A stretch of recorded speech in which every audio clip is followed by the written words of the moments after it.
There is a huge problem with Yu-Gi-Oh! In 2021. There's actually three particular problems I want to talk to you guys about. And it's ruining the card game. That's really the only thing to say about it. We opened a case of Dawn of Majesties today. And as we were opening this case, I got to thinking. And then I got to thinking on the thinking. And then I got to thinking on the thinking. And oh man, it's bad. So as we were opening this case, the first thing that we proposed is that there have been no good sets in Yu-Gi-Oh! In 2021. With the very first set being Blazing Vortex, introducing Pot of Prosperity. That is the pinnacle of 2021. That is the best card in Yu-Gi-Oh! For 2021. And don't get me wrong, Pot of Prosperity is not a bad Yu-Gi-Oh! Card. But it's not what you expect out of the Yu-Gi-Oh! Card game, and let me explain to you why. 2020 was easily the best set, or the best year of Yu-Gi-Oh! Hands down, the best. In contrast, especially in contrast to this season, or this year. And the reason why I say this is because the 2020 year introduced two of the best sets of all time. Rise of the Duelist is arguably the best set of all time. And that is a huge accomplishment for a set that's only a year old, as Invasion of Chaos and Duelist Alliance are still, for you old school players, you Yu-Gi boomers, you know what those sets mean. And then you turn around and you get Eternity Code, another top 5 Yu-Gi-Oh! Set. If you guys want to see top 5 Yu-Gi-Oh! Sets, you know what to do with that subscribe button and that notification bell. But then we get Phantom Rage, a set that players think isn't good at all. Turns around, Phantom Rage is one of the most competitive sets that we've ever seen from a main set. Introducing 2 tier 1 decks in Virtual World and Tri-Brigade, and Phantom Knight being it's just excellent support for the strategy, and it's a very, very competitive deck. Now you flip the switch and you go to 2021, we have no competitive decks introduced in 2021. Now granted, Blazing Vortex did give Tri-Brigade and Virtual World more support, but those are 2020 decks. Blazing Vortex, or the year of 2021, has given us S-Force, Warrock, Gizmek. Like, it's giving, there has not been a single strategy in 2021 introduced that has been rogue status.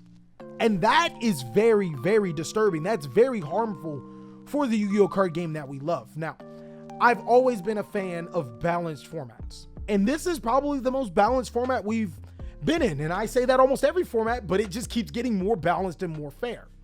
But the problem with that necessarily is that we're not asking for tier 1 decks. We're asking for strategies that can compete. And this is where a lot of the beginners get washed up in 2021. So put yourself in the beginner's shoes, guys. You just get in a Yu-Gi-Oh! Card game and you buy a box of Blazing Vortex.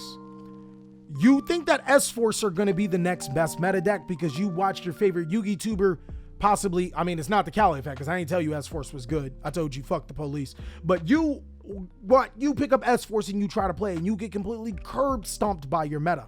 You may try Warrock, completely eviscerated. You tried any of those strategies in that Blazing Vortex set, you got destroyed. A little while later, Ancient Guardians comes out. And I'm a victim of this too because I thought Odotic was a lot better than what it is. But you try Odotic, you tried your Sartic, you tried Sofa Cord, destroyed by just basic decks, tier 2 decks, literally stomp you to the ground. It does not feel good. You lose interest in Yu-Gi-Oh! Because there's a huge problem. The only strategies that are good are from last year. There's no way to purchase those booster boxes except without paying an exorbitant price. There's no tins from that year. There's no special editions that year because it was discontinued that year. So you gotta buy from people. And while buying from people can be an awesome experience, the problem with buying from people is that same access code talker that was $45 in Eternity Code last year at the beginning is now $140. So you're paying out of your world just to be able to play a card game coming into 2021. It feels terrible. There have been no good sets that have been competitive, and the best card of this set of this year is so far Pot of Prosperity. Normally in a year, we get at least one good spell and trap card and a good link monster. See Access Code Talker, see Boral Sword Dragon, Appaloosa Bow of the Goddess, Triple Tactics Talent. We normally get stuff like that. And it's very, very shameful.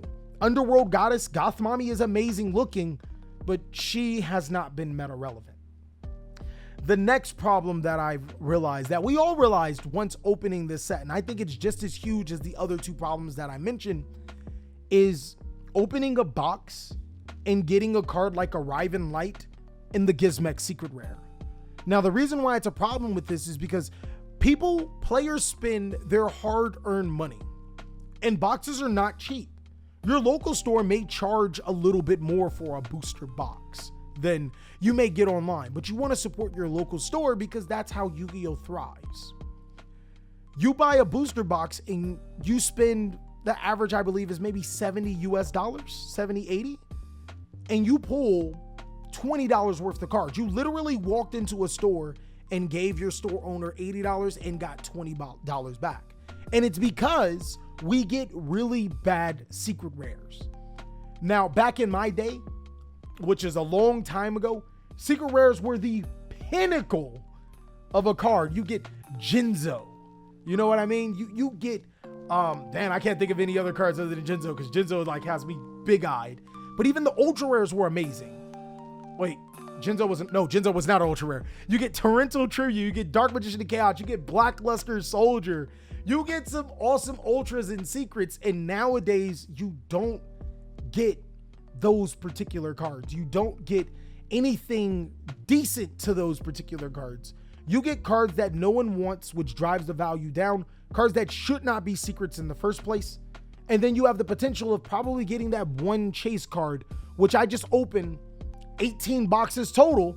And out of those 18 boxes, I only got two of them. I pulled two of the most expensive card out of 18 boxes total. That's this case plus the 6 boxes that I've opened before. That's terrible. There are some solutions to these problems. I don't think anyone is asking for every set to be Rise of the Duelist or Eternity Code. That'll probably be counterproductive in the other way. I don't think anyone is asking for every single set to be a complete banger. No pressure. I think what we're asking is for at least for one particular strategy to be rogue. I think that's a good baseline. Is that not a good baseline, chat?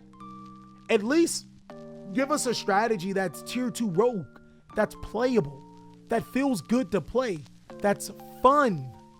None of these strategies in 2021 have been fun because we know losing is not fun. And if a deck can't be rogue at least, it's not necessarily fun to play in this Yu-Gi-Oh card game.